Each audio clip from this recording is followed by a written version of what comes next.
If we're putting something for the whole 10 years, even my career, I think I'm probably the last of the dragons, I would say, the last ones in the graveyard that are going to have a career. You're going to be 20 years in a role. I think people are going to move to different organizations. People are going to do different types of jobs in different sectors. And unfortunately, where we are now, we're in a very transition stage in terms of, from a generational perspective, where we're not quite there yet. The people are ready to shift, but the organizations are still looking at, have you been here for 5 years? Have you been in that role? How can you just come from that space into my space? Like, they're still looking at that. We're neurodiverse individuals, we're ready to pivot. We're like, I want to go, I was working in cybersecurity, now I'm going to go and be an artist, then I'm going to go and work as a geneticist. I want to try it all. We're there, and unfortunately the society that we're living in isn't quite there yet. Only if you're ready. Let's go. Hello and welcome to Divine Egma, a podcast that talks about how to navigate through the complexities of the workplace as a modern day professional, while simultaneously having a side hustle. We appreciate all of our audience members for taking some time out of their day to tune into another episode, and look forward to providing you all with some value through our show today. My name is Sarah and I will be the host for this podcast. This podcast will be available on all platforms where you can find podcasts, including Spotify, Amazon, Apple Podcasts, and we're also on YouTube. Now, before we dive in, I have a small favour to ask.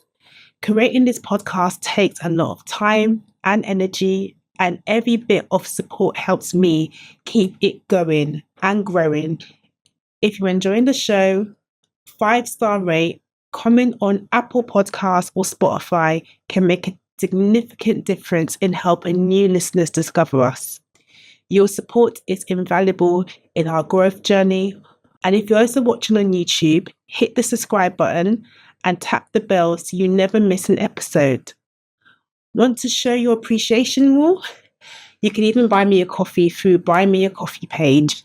It's a simple way to support the show directly and helps cover production costs. Together, we can build an incredible community for ambitious professionals like you. Thank you for your support. It means more than you know. Now, let's get started. Hey Danielle, thank you for coming on to Divine Enigma today. Thank you so much for being here. I love the fact you've come onto this podcast. Do you mind introducing yourself to our audience members who are watching or listening to the podcast? And thank you so much for inviting me. So my name is Danielle Cudjoe-Michalski. I am a neurodiverse coach, speaker and consultant. I just left a big career of 20 years in pharma as a biochemist, as a microbiologist and a project manager, and was setting up within that organisation the Neurodiverse network, and decided that I wanted to do more for neurodiverse community. So I decided to leave and set up my own business. So how's that, the business world now? Yeah, it's interesting. It's a transition. I was brought up in the corporate pharma world, from a bench scientist of about 11 years, and being neurodiverse myself, really kind of not even paying any attention to any of that. And then I was given support by a senior person of my lab to look at my strengths and to start looking at things I could do. And at that point, I pivoted into project management, which I loved and I really enjoyed. I was definitely a people's project manager more than a technical one. And I think the people's aspect really helped me understand the strengths I had and the empathy and reading people and all the things. I was very techie and logical, but the people side really came through in that role. And then I decided that this is where I wanted to be. Also, if you work in pharma, it takes so long for it to go from molecule to product. I was getting impatient. I was like, I need to see the roots of my labour, and working in coaching and supporting others, you get to see people thrive. Maybe over a period of time, but a lot shorter than in pharma. So then, I I was in that for about 20 years and then decided to take the lunge and move into the business world, which was beautiful, crazy, lovely, surprising, all the amazing, wonderful things it could be. And I'm really, really enjoying finding my way, starting off and looking at new challenges as a business person. So as a business person and a neurodivergent coach, how's that kind of informed your experiences in terms of now specifically going into neurodiversity coaching? Because sometimes this is a neurodiversity podcast. Sometimes with neurodiversity, people think, oh, neurodiversity, but there's so many different types of neurodiverse conditions. So you'll have someone who will be like an ADHD coach or dyslexia coach or a dyspraxia coach, for example. But why neurodiversity and covering all the different neurodiversity? Because some people who have autism, for example, may have different needs from someone who has ADHD. And again, with neurodiversity, it's a mixed bag sometimes. You get a bit of both. So in my case, I have ADHD and dyslexia. So it's a mixed bag for me. So my dyslexic brain stops me in my process of thinking things. My ADHD mind gets me in hyper focus and I'm just like, my brain can't stop thinking, or I've got so many things going on in my mind and I'm good at doing a lot of different things. Like that's just how my brain is. And people don't understand it. You seem scattered, but like I can do so many different things because of my ADHD. So what kind of informed you on to doing neurodiversity coaching rather than maybe specifically looking at one particular area of neurodiversity? Yeah, that's a great question. And to be honest, when I actually went into my coaching qualification, I didn't want a niche. I kept on saying to people, I don't want a niche. Before I was supporting some neurodiverse individuals who had ADHD, dyslexia, but really focused on career progression because that was my knowledge of being stuck and then propelling my career. And I focused more on that. And I kept on saying, I don't want a niche. And then I started talking as a part of my organization I worked with. I started connecting with the community, like individuals like yourself. And I started getting pulled into conversations. And that's when I was like, oh, there's a need here. And because I was getting certified as well, I was like, there wasn't, not all neurodiverse coaches or ADHD coaches or dyslexic coaches were certified. And I was like, well, why can't they have the same level of coaching as a CEO or executive coaching? And I wanted to level up. And then on that, when I entered the world, started entering the world of business, the question came up is you niche further, right? You go into ADHD coach and you go into dyslexic coach. And the people that were coming to me for support were holistically as individuals made up of so many different things. They weren't just ADHD or just autistic or just dyslexic. They had so many things that showed up for them. And I'm very much an advocate of intersectionality as well. That has a massive impact on someone's experience.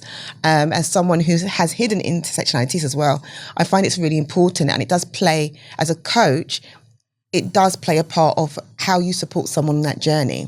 So I decided very intentionally, which is benefiting me now, very intentionally not to niche, because I was getting individuals coming up. And if I said I was just an ADHD coach, I know if it was for me who believes they has ADHD traits, hasn't been formally diagnosed, but as having ADHD, but diagnosed as having dyslexia, I might be, well, that coach is not really for me. I'm not quite sure. And the approach as a coach really is, and this is what all coaching is. I know there are different avenues that people kind of bring. And it does have, it is very blended and slightly different for neurodiverse individuals, but it is really making sure that the person who's getting coached really understands it's a safe space for them and it's guided by them. So it's not guided by me. So really and truthfully, their experience helps guide them. And I'm on the way to try and probe a little deeper. Maybe we look at strategies, look at ways of approaching. And that means that every aspect of them shows up in a session. And I wanted to kind of minimize that down to a neurodiverse community because I felt that they needed the support to hold space, because there are not much places where they can hold space for themselves to think. But I didn't want to go niche any further than that. I was very intentional. It's interesting you talked about intersectionality. How have you kind of like brought those kind of elements of being neurodiverse with another sort of, I guess, diverse groups. So for example, being Black and neurodiverse, or having like a hidden disability, which I guess neurodiversity falls into hidden disability, but you might have motor neuro disease or some kind of disability or hidden trait that comes with your neurodiversity. And then being a woman with a neurodiverse condition, those intersections, how do you kind of play into those things that a lot of people don't tend to look into? They just see, oh, you're neurodiverse, and this is a picture of what neurodiversity looks like. Exactly. It's a spectrum, right? Yeah. And I think that's the thing we need to consider. And the reason why I decided to kind of leverage some of that is because I myself have health conditions. And you can say, okay, you've got health conditions, everybody's got something. But actually those health conditions do impact how my neurodivergent traits show up for me. So if I'm in physical fatigue because I'm having a flare-up and I'm very open about the things that are involved in me in terms of my health, then that impacts my mental fatigue. There are times when I'm on fire with my ADHD traits and I'm like, yeah, I want to get this done. And my body just says no. And there's other times where my body's like, right, you can do this, you're active. And my brain's like in procrastination. And so they do play a part and they work together. And I think I like having a nice solid word, intersectionality, for people who maybe want to understand the term.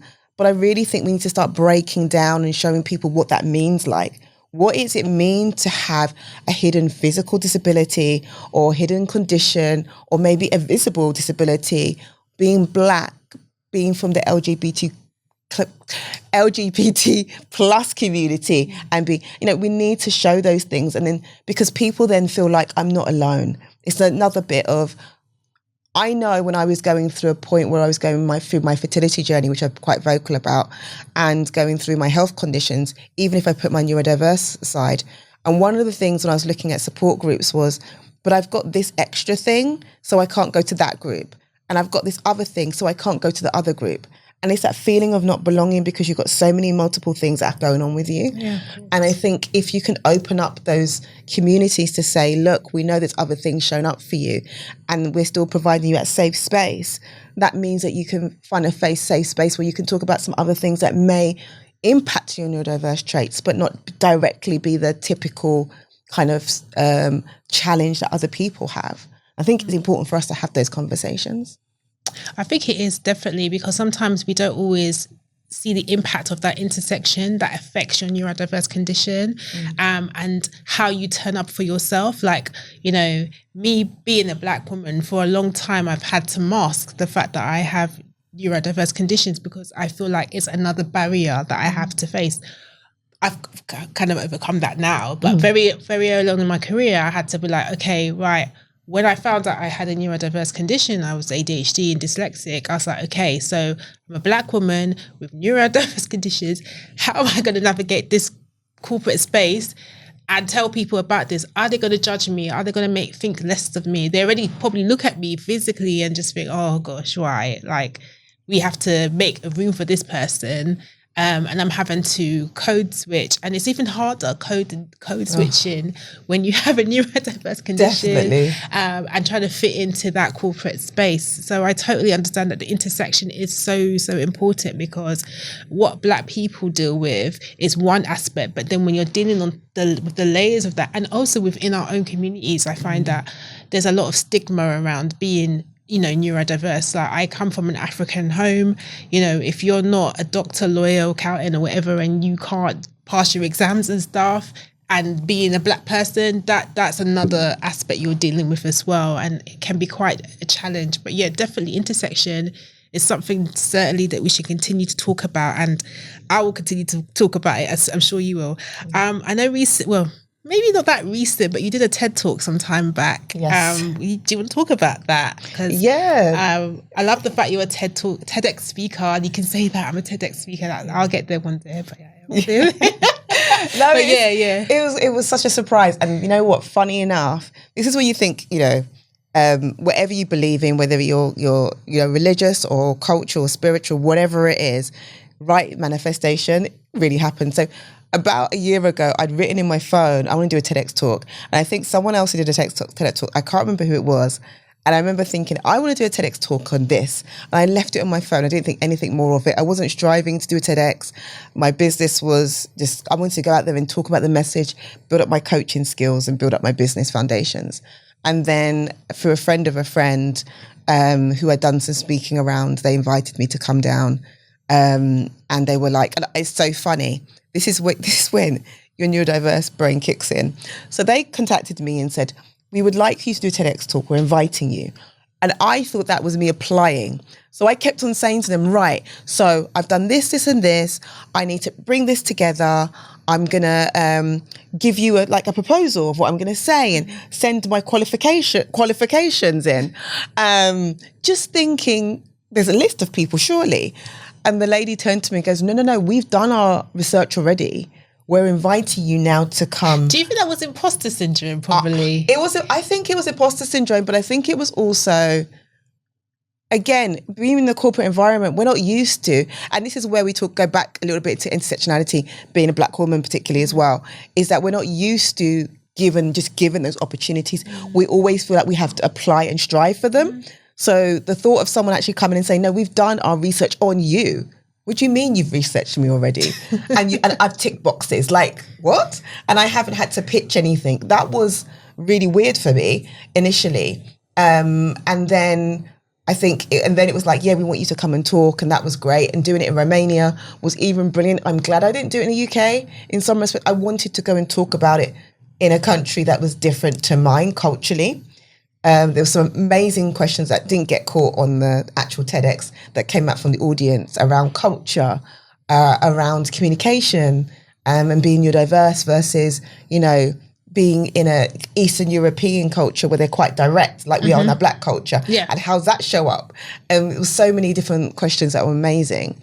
But I was able to go there and meet some amazing TEDx speakers and just enjoy that experience and share around, my journey, but also, questioning with curiosity and kindness, my lovely foundation of coaching, where we can start from the real pure beginning. We don't have to have all this technical built bells and whistles to support someone who's neurodiverse.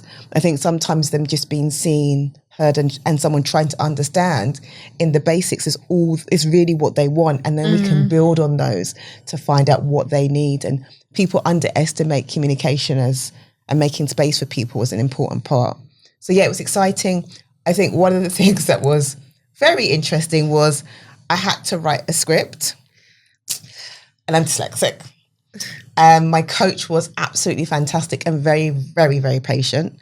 And I had to try and read a script, which I'm going to say right now, to be completely transparent. This is a premiere for you guys.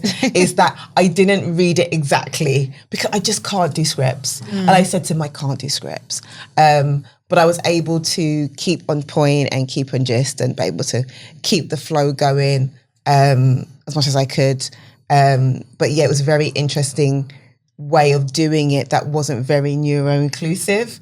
So I was like, that doesn't really, I'm going to have to work in a neurotypical format because that's how they kind of shoot it and how it needs to be, which obviously I challenged.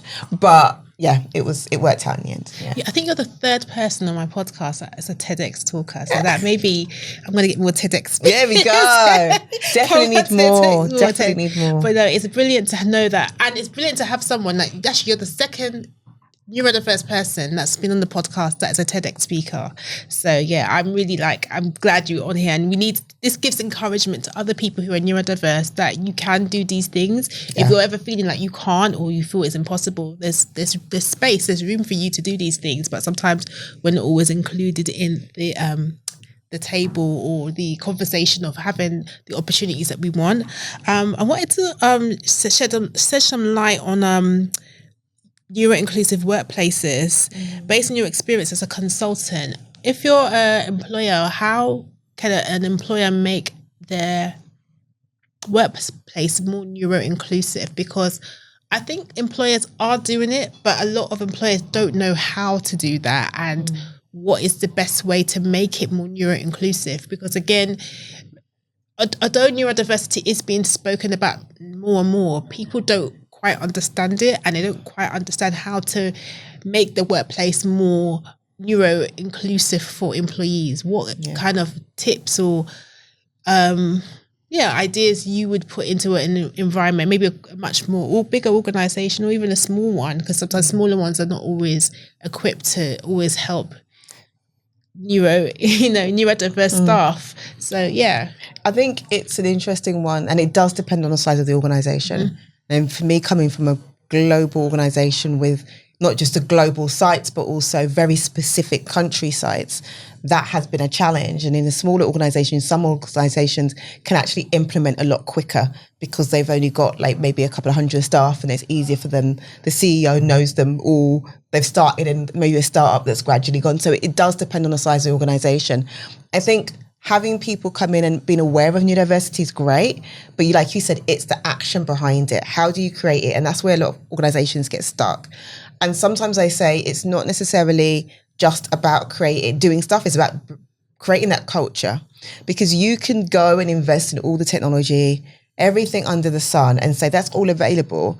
But if someone who's neurodiverse in your community or your organization doesn't feel like it's a safe space, they're not going to ask for anything.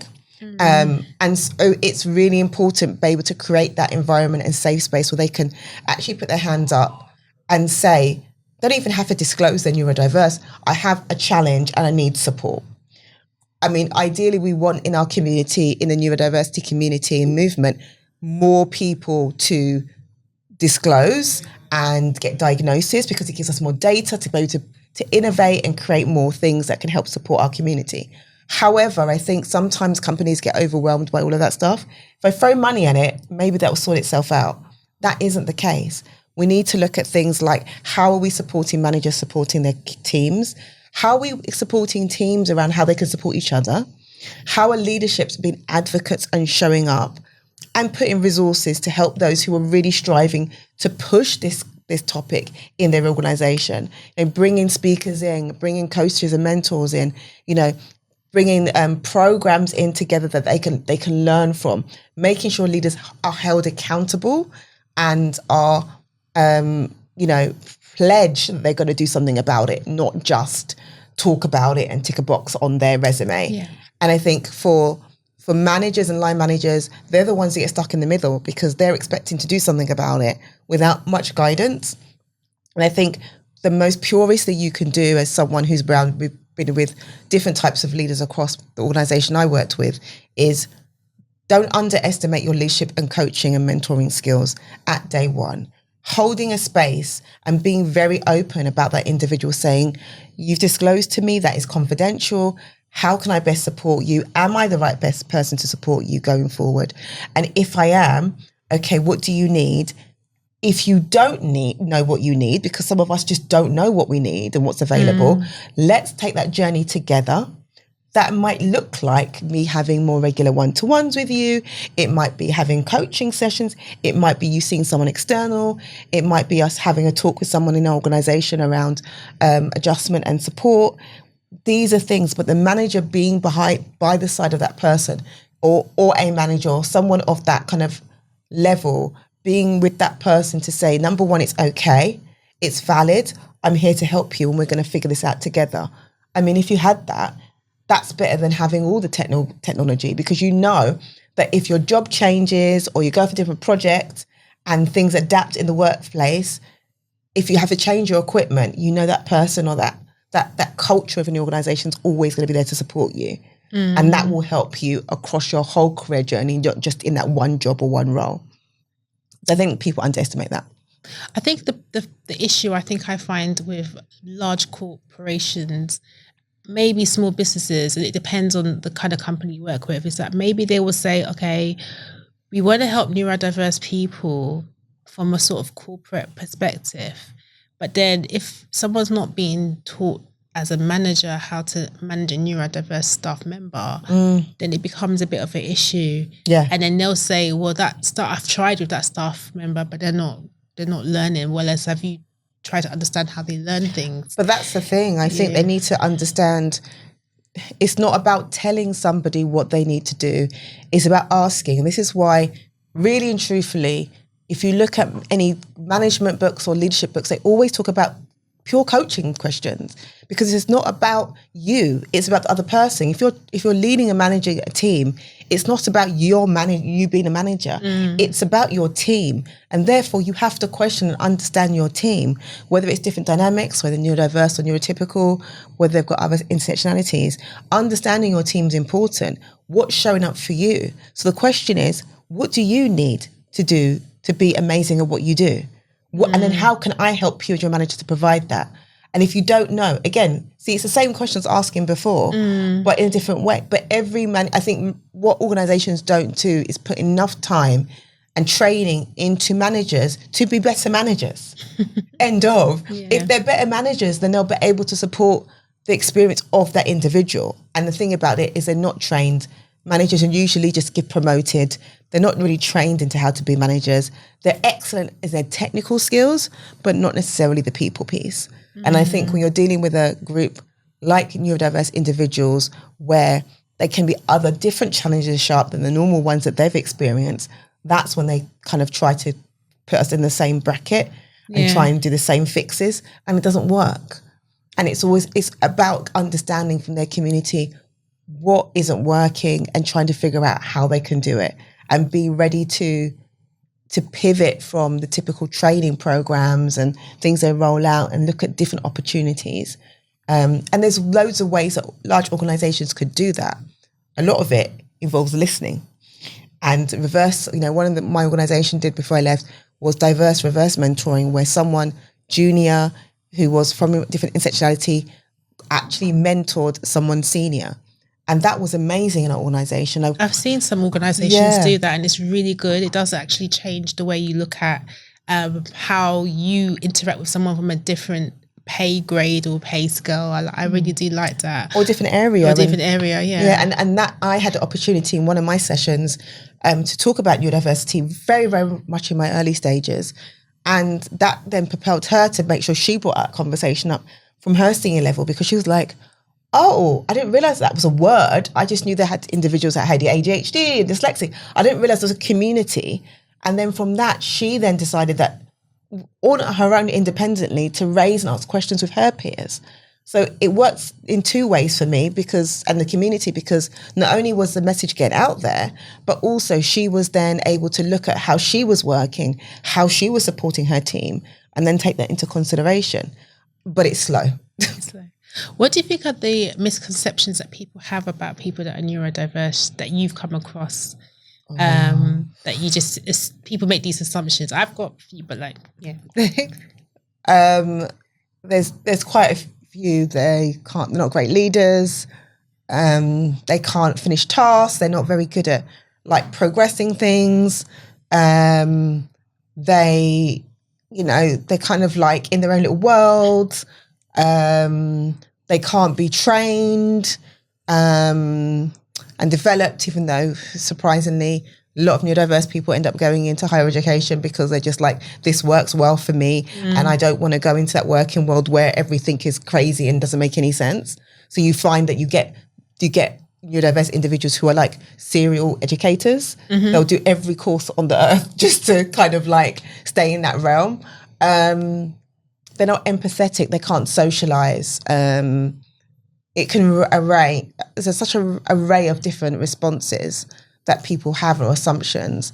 The one I really don't like is the leadership one.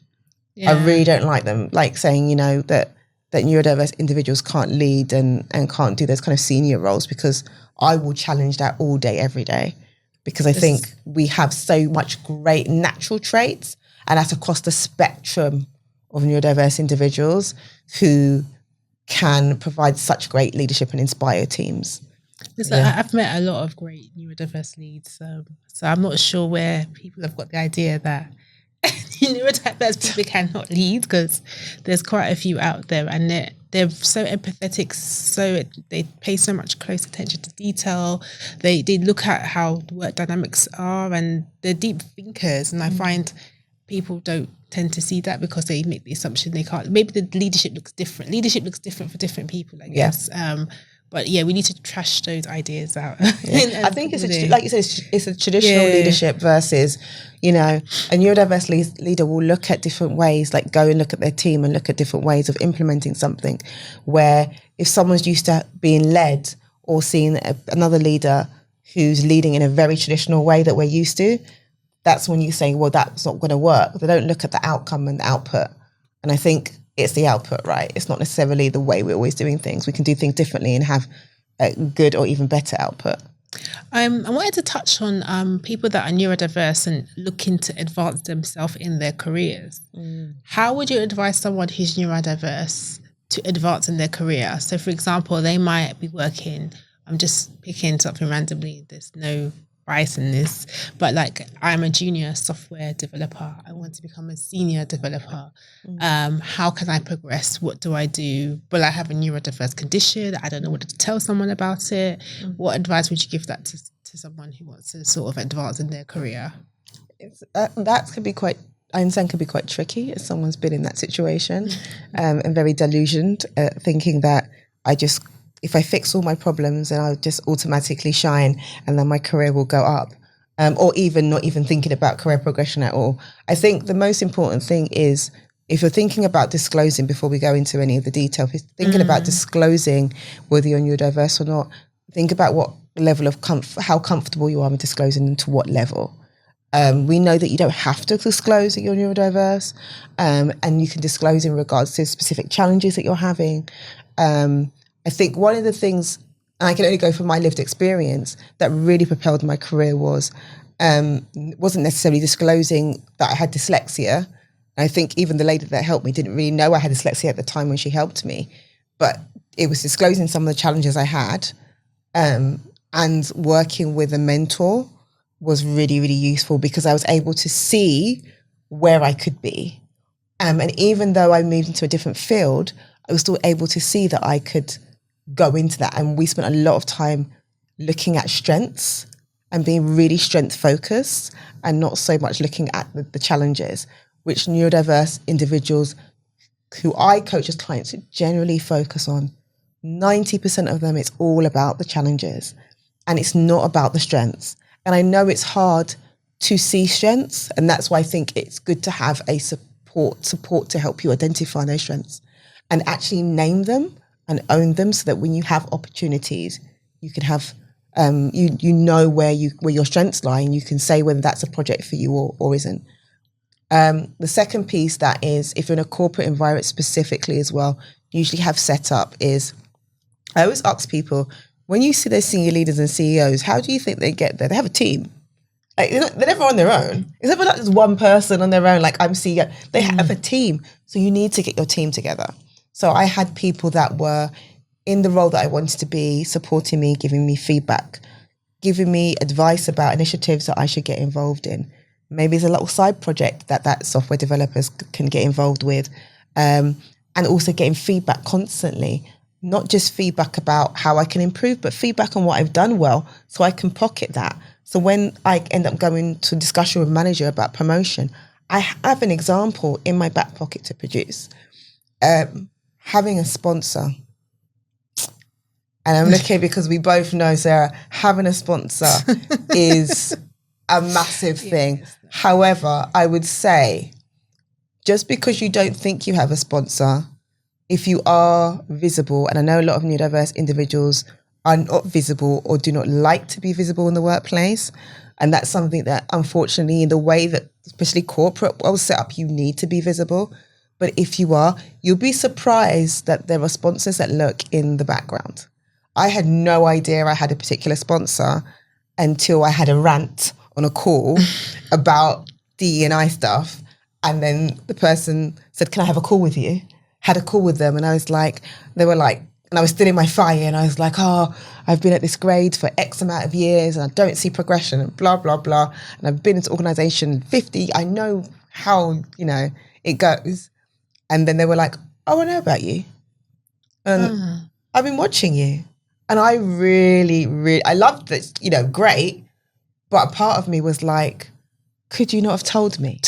And particularly for neurodiverse as well, I really, even if you gave me a side wink eye, I'm not going to notice. Yeah.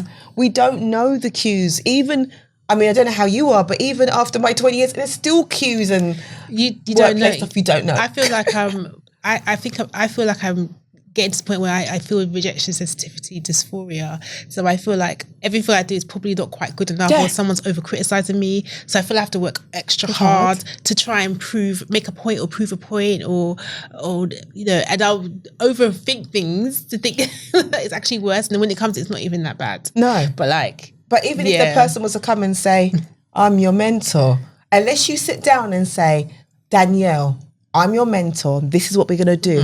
I have no idea. So I think that's the thing is, if for those who are listening to this, who are sponsors and they're repping for someone and they could potentially be neurodiverse or have neurodiverse traits, let them know, because it's really difficult. But I think the hardest thing on all of this, and a lot of people say, great, Danielle, you got your ideas, whatever. I think that the hardest part is actually the self-advocacy. Because again, if you don't have the confidence to go and be visible to some extent, and you can work with your peers and the mentor and stuff to understand what that looks like for you, because everybody's different. If you've got someone who's quite introverted, that can be really challenging. But there's other ways you can showcase your work and be seen. But if you can self-advocate for yourself, then that's probably the biggest hurdle. And that's probably the hardest one as someone who is an introverted, extrovert, neurodiverse individual. That was the hardest. I had to put on that kind of alter ego of there's Danielle and then there's Danielle work. And I had to use Danielle work sometimes. And I was scared because then I would do all the analysing afterwards under Danielle. But I had to use that work Danielle because otherwise it's really difficult. I wanted to ask you one question. Do you think it's safe today for neurodiverse people to disclose their condition? Do you think it's safe? And also think about the intersectionality that comes with that. Because for some people it's safe. For some people it is safe.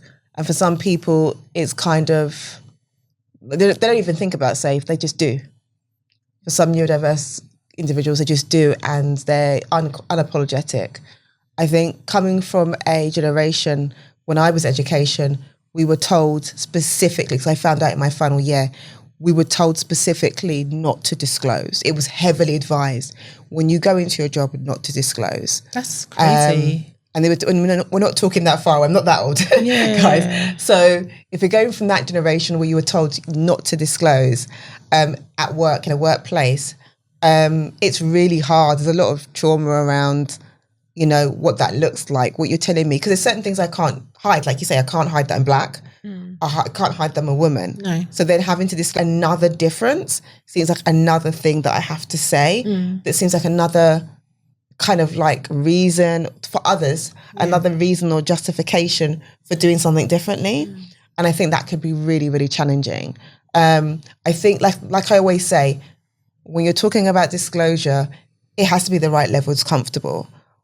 My manager at the time, this obviously is not accepted now, came around and said to me within 2 weeks, we think you're dyslexic. And I actually, in all respect at that time, was so overwhelmed with doing all these kind of quality reports that I just turned around and said yes, because it was just a relief for me to be able to have my manager know that I was. We now know that that is not the way to approach the situation. But for me at that time, it was like I then was creating a space where my manager and my supervisor at the time knew that I was dyslexic. Now, they didn't know what it meant. I didn't even know what it meant. And all different things that show up. But it was something that was kind of like the elephant in the room was kind of discussed. And then one of the next steps that I took proactively with my manager was to keep on writing, because I focused on my challenges. It was always about the writing reports and the time management. And we really focused on that heavily in terms of my development. Sometimes too much, to the point where I was like, this is coming up again as my development. It was on development last year. Like, can we have something new? There's loads of wonderful things I could do as well. But it was like, it got to a point when that's when I changed careers. But it was good to have that initially. But people can disclose, you know, to what level they need to. I think it's something they need support to figure out what's right for them.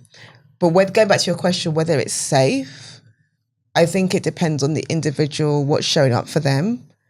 If I was to go to an organisation now, I mean, I'm open about being neurodiverse, it's a bit late now, but if I was to go to an organisation and say, well, you can see I'm black and female and I have a hidden disability that's physically impacts me physically, and I'm neurodiverse, it is a lot of boxes for organisations to think about considering, and that can be a challenge, but it's something that for me I've accepted and worked through, and I think it has to be an individual case. I do know of people that are very high profile and they are neurodiverse, but they will never disclose it. And they've told me they're neurodiverse.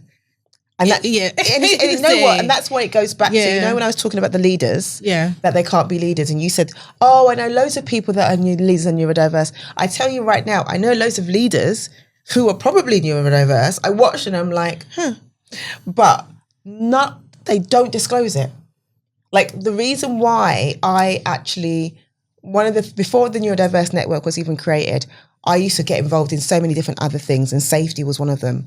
Workplace safety in terms of like the desk space and stuff like that. And I was on a call, and I remember being on the call, and the gentleman came in, didn't say his name. This is before we had the wonderful names up there. It might have even been anonymous. I wasn't even looking. And said, thank you to a department that was doing with a workplace adjustment service. Amazing. Guys doing work there globally.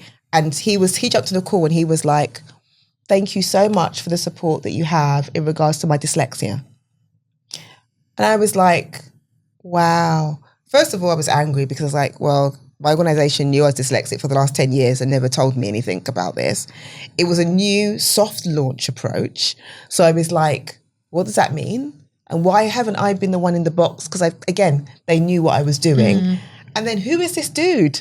Like he was a senior, you could tell he was a senior leader in the organisation, but didn't want to disclose. And I was like, wow. So you can see that there is still that perception and stigma around it. Yeah. It's still there. And I think there's a lot of work to kind of work on it, because people just have these assumptions and they still don't know the positives and the greatness that comes with being neurodiverse.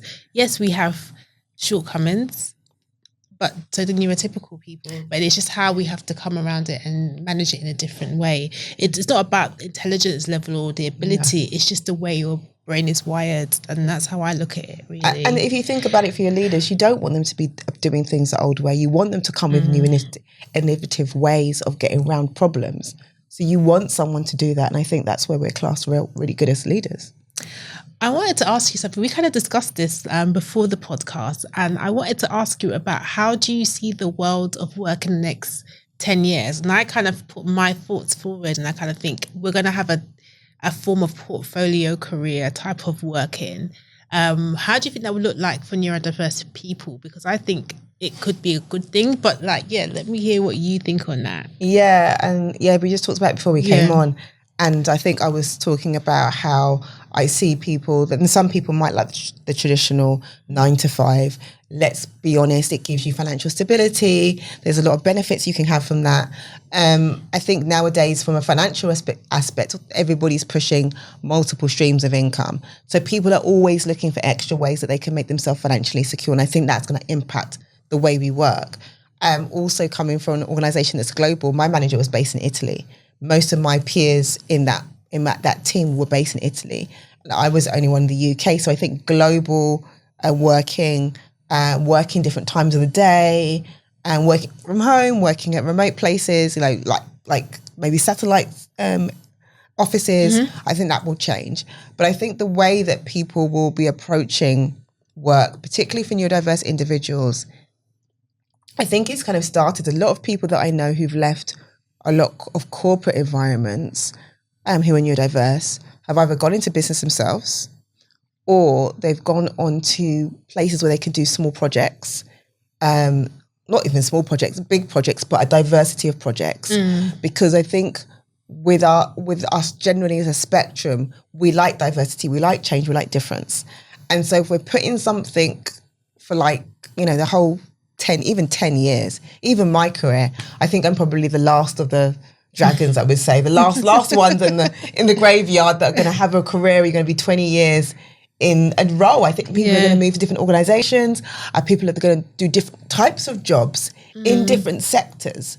And unfortunately, where we are now, we're in a very transition stage in terms of, from a generational perspective, where we're not quite there yet. The people are ready to shift, but the organizations are still looking at, have you been here for 5 years? Have you been in that role? How can you just come from that space into my space? Like, they're still looking at that. We're neurodiverse individuals, we're ready to pivot. We're like, I was working in cybersecurity, now I'm going to go and be an artist, then I'm going to go and work as a geneticist. I want to try it all. We're there, and unfortunately the society that we're living in isn't quite there yet.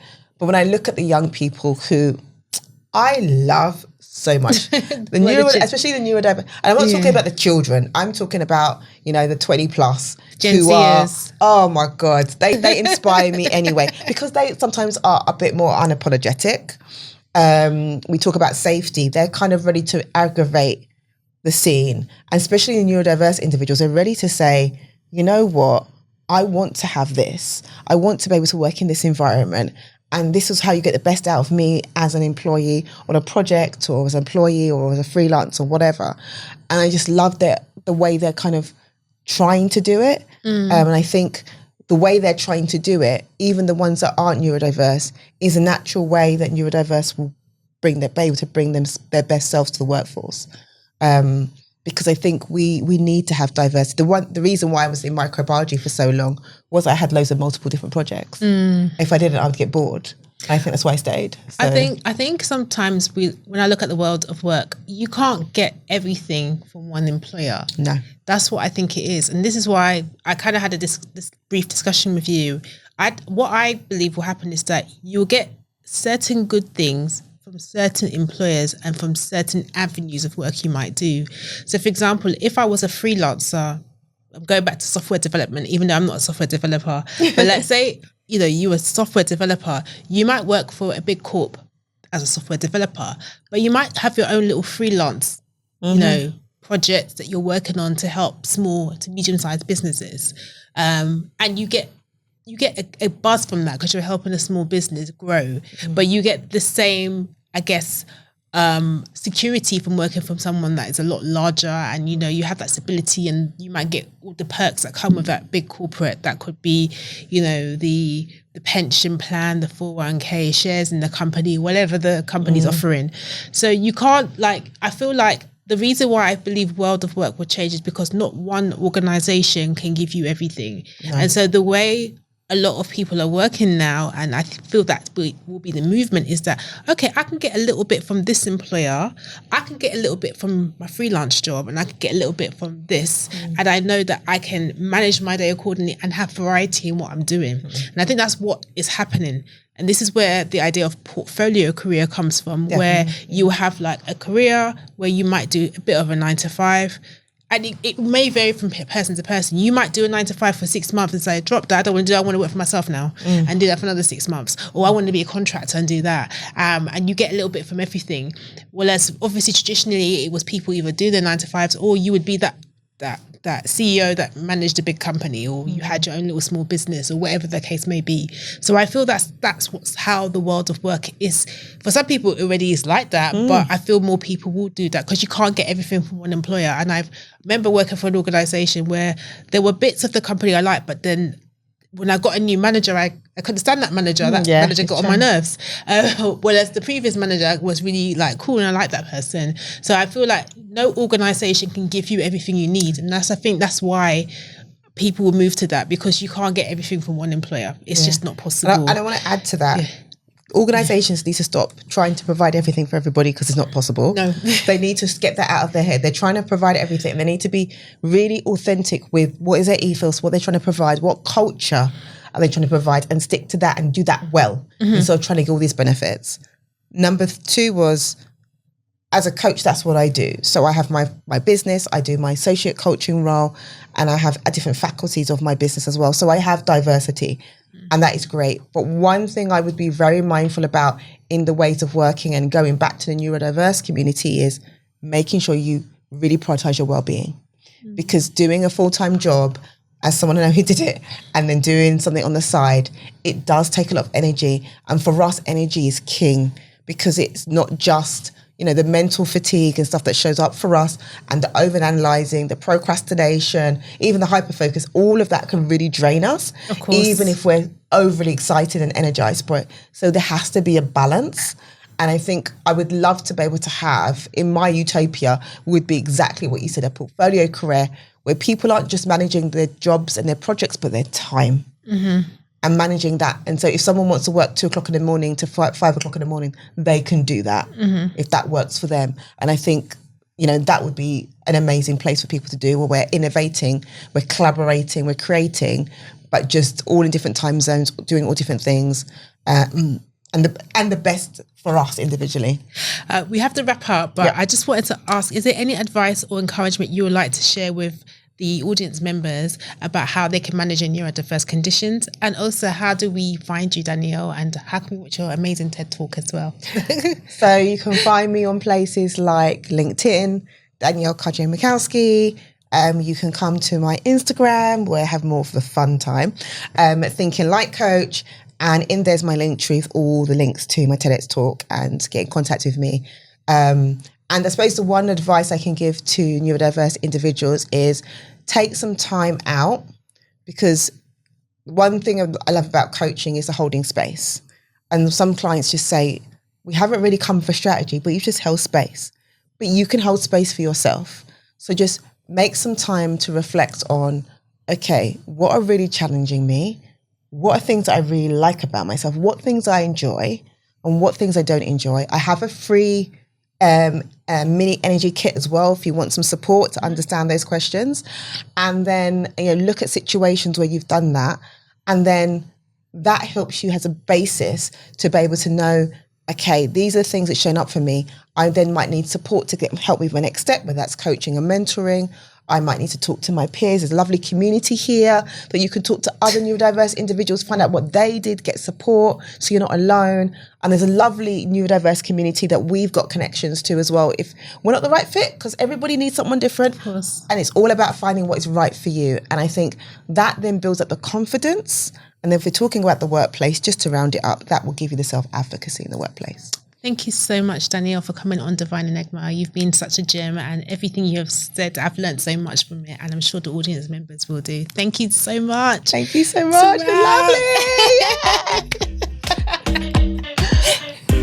I just want to let our audience members know about the 6-week coaching program that I'll be offering for people who are neurodivergent and who want to improve their career prospects in general, or those who want to get into project management. You can also be non-neurodivergent too. I mentioned this earlier in previous episodes, but I want to make the time to offer it up to those looking for help in those areas in their life, as it's a great way to learn new skills to help you advance in your career. I'm also offering my support to people who want to pass the Prince 2 practitioner exam or other project management exams, as I've taken and failed the test a few times, and I would like to help others by showing them how I passed.